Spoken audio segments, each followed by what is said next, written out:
very difficult to get short stories published as an unknown author. So if you already have a novel out, and then if you come out with short stories, they want you because you've published something. But to come out as an unknown author and go for short stories. So some of the rejections I got, they said that. They said that, oh, we don't do, and they said that short stories actually don't sell as well as novels. So they don't actually do it. So like, they might have a space of like maybe 2 or 3 years before they publish a collection. So they do novel, and then they do short story, So yeah, so it was interesting for me. But I mean, for me personally, and I'm honest, when I read the longer chunks and the shorter chunks, I feel like my shorter chunks are much better.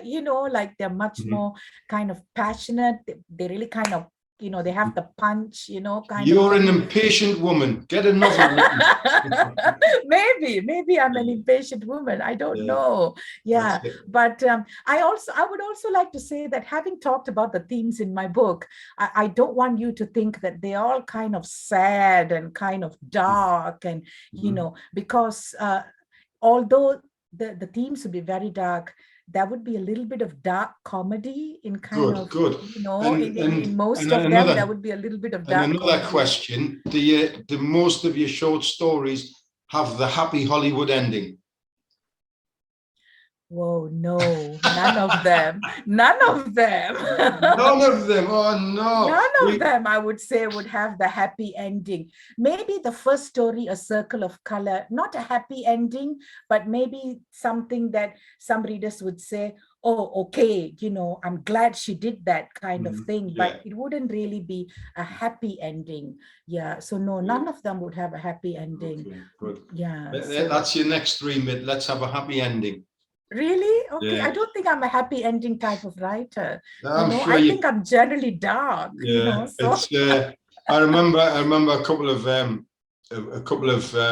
books that I've written in the past, and people in the film industry get a hold of them, and they all want the happy ending. There's no sad endings in Hollywood these days, Yeah. But there you go. Now, one of the things you're absolutely wonderful at is the titles. How on earth do you come up with those titles? Is it something that you write prior to the actual? I'm just turning this screen off. It's telling me we've only 10 minutes left. Yeah.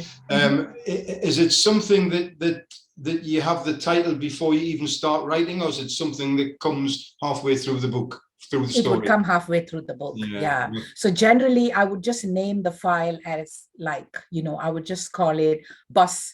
So I know it's set in the bus kind of thing, and then I would just write, and then kind of halfway, and usually it's kind of, 3/4 the way in, I'd say, okay, this is what I'm going to call it, because there would be a few things that would kind of jump out at me, so couple of things before we go, because we've just crossed the 30-minute mark, and I'm conscious that you need to get away back to work. A couple of things before you go. What's your favorite book in that short story? Okay. Oh, that's a tough one. I'll put you on the spot. And secondly, I want you to give a little shout out to your publisher. Tell us a little about that. So first, story first. Which is your favorite story? My favorite story would be Illegitimate Chain, because I feel that story was very difficult. That's one of the older stories, and it was shortlisted a long time ago. And it was very difficult for me to write because there was a lot more characters in it. I dealt with mixed race. I dealt with abortion. There were so many things running through it, and I found it very challenging to write. But it also has what I would call magic realism, which I first encountered when I read Salman Rushdie's Midnight Children, and that's the book that inspired me to write. And I said, I want to write like that. So I found it very challenging because I was very conscious. I want to put this magic realism thing in, so I would say it's very close to my heart. It's very special to me. Fantastic. Well, listen, you've convinced me to get onto the Kindle now and download the book. And certainly look at that story you've told me about. And finally, your publishers. I think there's a girl called Orla, and what's the other girl called? Claire. Claire, no, Paula that's and Claire. right. Their publishing company is called Castles in the Air Press, and they are wonderful ladies, because I submitted to them and they turned out to be two Irish ladies who are living in Canada. One of them now has moved back to Ireland, but they actually, when they first got in touch with me and we talked through Zoom, you know, and they were two young ladies, and I really felt, and they were so kind, and they understood my writing, and they talked to me, and we really worked together in terms of the editing and the artwork and everything. They are like my daughters from a different mother. That's it. You know, I looked at the love website, them. I think over the weekend, and I was very impressed.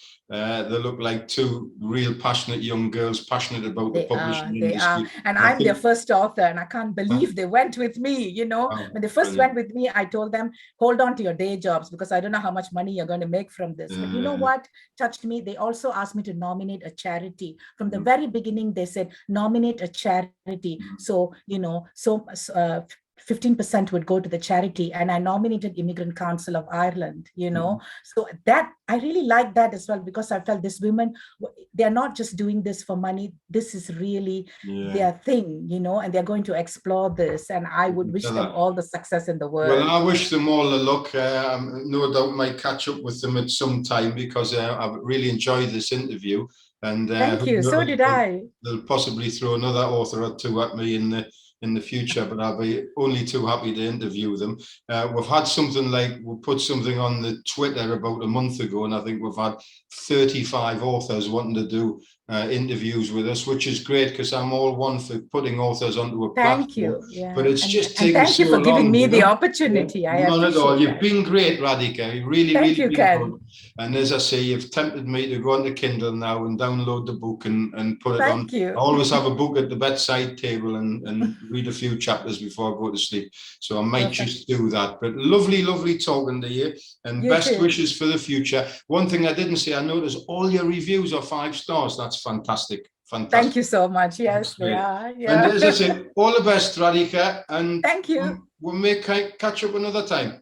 I hope so. Thanks, Ken. Bye-bye. Thank you.